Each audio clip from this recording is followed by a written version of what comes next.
9 साल और इस देश के बेमिसाल इसलिए हैं क्योंकि 9 साल पहले के भारत में और आज के भारत में जमीन और आसमान का फर्क है। जो पिछले 70, 80, 90 सालों में काम नहीं हुए थे, जो भारत की पहचान नहीं थी, उस भारत को 9 वर्षों में जो पहचान मिली है, जो पूरे देश में, पूरे विश्व में आज भारत का स्थान चाहे आर्थिक रूप से चाहे सामाजिक रूप से बढ़ा है, ये आदरणीय नरेंद्र मोदी जी की देन है। और इन 9 वर्षों में लोगों ने ये जाना है, विश्व ने ये जाना है कि भारत की क्या क्षमता है, भारत क्या कर सकता है। सर्जिकल स्ट्राइक जैसी चीजों को, वैक्सीन जैसे मुद्दों पे जिस तरीके से भारत आज मजबूती से आगे बढ़ रहा है, ये 9 वर्ष बेमिसाल है। और रही बात हमारी 1.25 साल का हमारा कार्यकाल, इस हमारे खलीलाबाद विधानसभा में विधायक होने के बाद 1.25 साल बीते हैं। उन 1.25 सालों में विभिन्न क्षेत्र में अलग अलग जगहों पे मैंने काम किया है। जैसे नगर पालिका को अगर ले लीजिए तो समा माता मंदिर एक बहुत प्रमुख स्थान था, आस्था का केंद्र था, इस जनपद का केंद्र बिंदु है। समा माता मंदिर के पोखरे का निर्माण मैंने शुरू कराया। यहाँ की सबसे बड़ी समस्या हमारे खलीलाबाद नगर की जो थी वो जल जमाव की थी। जल जमाव को लेकर के जैसे ही मैं विधायक बना वैसे तुरंत यहाँ पे एक जल जमाव का नाला बनवाया कि जिस नाले से जो पानी हमारे नगर में गोला बाजार में इकट्ठा होता था वो पानी सीधे पुलिस लाइन की तरफ चला जाए। एक नाला सीवर का मैंने प्रस्तावित कराया, स्वीकृत कराया, वो नाले का कार्य भी शुरू हो गया है। वो नाला जितने सीवर की समस्या जो हमारे नगर की थी, जो जा करके समा माता मंदिर पोखरे में सीवर का पानी गिरता था, उसके लिए एक नाला बन रहा है और उस नाले का काम तेजी से चल रहा है। निश्चित तौर पे उस काम को भी मैंने स्वीकृत कराया है और काम बहुत तेजी से चल रहा है। निश्चित तौर पे वो खलीलाबाद के लिए एक दिन एक अच्छा काम साबित होगा। रही बात सड़क के क्षेत्र में, सड़क में एक सड़क हमने जिगना से लेकर के नौरंगिया तक का प्रस्ताव दिया है जो जल्दी ही स्वीकृत हो जाएगा। पायल पार से भुवरिया एक सड़क स्वीकृत करा दिया है मैंने जो करीब 22 करोड़ रुपए की सड़क है। एक बनकटिया पचपोखरी चौड़ीकरण सुंदरीकरण की सड़क प्रस्तावित है, स्वीकृत हो जाएगी इस महीने में। और करीब 70 से 70 सड़कें, करीब 68 सड़कें मैंने अपनी विधायक निधि से बनवाई है, जिनका मैं विवरण आप सबको दे रहा हूं। 68 सड़कें अपनी विधायक निधि से 68 गांव में काम कराया है, जिससे उन गांव के लोगों को निश्चित तौर पे एक सही रास्ता, आने जाने का सही मार्ग मिल जाएगा। उसी के साथ साथ खलीलाबाद में जो सबसे बड़ी समस्या रोडवेज की थी, उस रोडवेज की समस्या पे हमने प्रस्ताव डीएम के माध्यम से जिले में, प्रदेश में भिजवाया है। जो यहाँ ड्रेनेज खंड 2 की ऑफिस थी, उस ऑफिस को तोड़वा करके रोडवेज की जमीन, उसको रोडवेज के नाम आवंटित किया जाए, रोडवेज को वो जमीन मिल जाए। इसकी एनओसी की प्रक्रिया भी हमने प्रारंभ करा दी है, शासन में इसकी प्रक्रिया चल रही है। माननीय मुख्यमंत्री जी से भी मेरी बात हुई है, माननीय मंत्री सिंचाई विभाग से भी मेरी बात हुई है और माननीय मंत्री परिवहन से भी मेरी बात हुई है। तीनों लोग एक संयुक्त कमेटी बना करके इस जमीन को प्रस्ताव रोडवेज के नाम से करा रहे हैं। रही बात खलीलाबाद में कई ऐसी चीजें हैं जो अभी आना चाहिए, लाइब्रेरी हुई, कई ऐसी चीजें हुई जो और खलीलाबाद के विकास में, सुंदरीकरण में नगर पालिका से लेकर के और क्षेत्रों में होना चाहिए, जो अभी मैं प्रोसेस में है, उसको प्रयास कर रहा हूं कि मैं उसको करा दूं।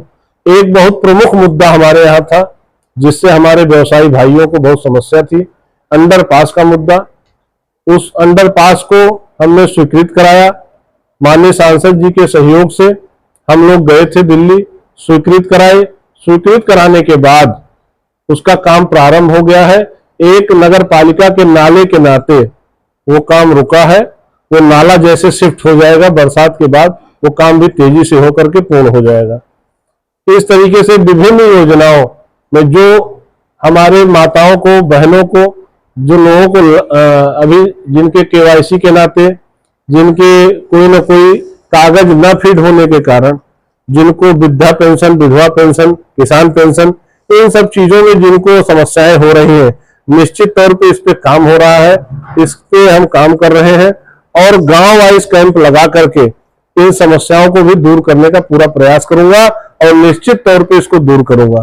कहने पे आपने देखा होगा, मेरे विधायक होने के पहले जो स्वास्थ्य की अपने यहाँ खलीलाबाद का चिकित्सालय था, जिला चिकित्सालय, उसकी व्यवस्थाएं बहुत खराब थी, बिल्डिंग जर्जर की स्थिति में पहुंच रही थी। मैंने ही उस पर स्वीकृत कराया कि वार्डों की व्यवस्था कुछ सही हो, रंगाई पुताई बिल्डिंग की फिर से हो जाए, बिल्डिंग की मरम्मत हो जाए और निश्चित तौर पे जो कमियां और स्वास्थ्य विभाग में हैं, उन कमियों को भी निश्चित तौर पे इन 1 वर्षों में मैं पूरा करूंगा और उसको दूर करने का पूरा प्रयास करूंगा। औद्योगिक क्षेत्र में विद्युत की समस्याएं आए दिन होती रहती है, आपने कुछ पहल किया था, उसके बारे में क्या कहना चाहिए? देखिए, विद्युत को लेकर के हमने जो जर्जर पोल हैं, जर्जर पोल हमारे, एक तो जो हमारा नगर है खलीलाबाद, गोला बाजार से लेकर के और शुगर मिल तक, और यहाँ बाईपास रोड जो हमारी गई है, उन दोनों रोड के जितने जर्जर तार और पोल हैं, इस पे 1.25 करोड़ रुपए मैंने स्वीकृत कराया है, जिससे इसके सारे खंभे, सारे तार बदल दिए जाएंगे। और 32 करोड़ रुपया इस विधानसभा में पोल और तार बदलने के लिए आया है कि जो गांव में जर्जर पोल और तार हैं इस तरीके की, और जो इंडस्ट्रियल एरिया में भी जिन तारों की वजह से लाइट प्रॉपर नहीं जा पा रही, वो भी उसमें है कि निश्चित तौर पे वो जब काम पूर्ण हो जाएगा, काम की शुरुआत हो गई है और काम जिस दिन पूर्ण होगा 1 साल 1.5 साल के अंदर, तो बिजली की काफी हद तक समस्याएं हम लोगों की खत्म हो जाएंगी। उसमें कई जगह ट्रांसफार्मर का अपग्रेडेशन भी है कि जिसमें जहां 63 kV ट्रांसफार्मर है उसको अपग्रेड करके 100 kV में किया जाए, जहां 25 है उसको 63 किया जाए। इस तरीके से करीब 32 करोड़ रुपए हमारे विधानसभा में सिर्फ और सिर्फ बिजली विभाग में आया है और 1.25 करोड़ रुपया मैंने अपने व्यक्तिगत उससे स्वीकृत कराया है कि जिसमें हमारे सारे पोल हमारे नगर पालिका के बदल दिए जाए। व्यक्तिगत आर्थिक मदद आप लोगों की है? देखिए, आर्थिक मदद ऐसी चीज है कि आर्थिक मदद हम करते रहते हैं। जैसे सब्जी मंडी में आग लगी थी, उसमें मैंने मदद किया। जैसे बेटियों की शादी होती है, कई लोगों के कर्म होते हैं, कई जगहों पे मंदिर के निर्माण हैं, कई जो व्यक्तिगत इस तरीके से हैं। तो देखिए, मदद किसी की भी की जाए तो वो अपनी आस्था पे होती है और मदद का प्रचार नहीं होना चाहिए। प्रचार करके हम मदद नहीं करते, मदद तो हम प्रतिदिन 10-5 लोगों की मदद, ऐसा कोई दिन मेरे जीवन का नहीं बीतता है जिस दिन मैं 2-4-10 लोगों की मदद ना कर रहा हूं। इस चिकित्सा में, चिकित्सा एक ऐसी चीज है मनुष्य के जीवन में, जो बीमार है, जिसको आवश्यकता है, उसके लिए सबसे जरूरी चीज उसको स्वास्थ्य सुविधाएं, उसको आर्थिक सहयोग, उसकी मदद उसको मिल जाए। इसके लिए करीब 2 करोड़ रुपए से ऊपर, 2.25 करोड़ रुपए मुख्यमंत्री राहत कोष से मैंने करीब 40 लोगों की मदद कराई है। और व्यक्तिगत हमने कम से कम 15 लोगों को अपनी निधि से पैसा दिया है। और जैसे अभी एक मगहर के थे, उनका पैर नहीं था, उनको पैर लगाने के लिए उनको पैसा दिया, करीब 4.5 लाख रुपए मैंने। इस तरीके से आज भी अस्पताल में, आज की तारीख में 4 पेशेंट को हम एडमिट कराए हैं, मेडिकल कॉलेज से लेके प्राइवेट अस्पताल में लखनऊ में, जिनको आर्थिक रूप से भी उनकी मदद करा रहे हैं और मुख्यमंत्री राहत कोष से कुछ लोगों की मदद कराए हैं।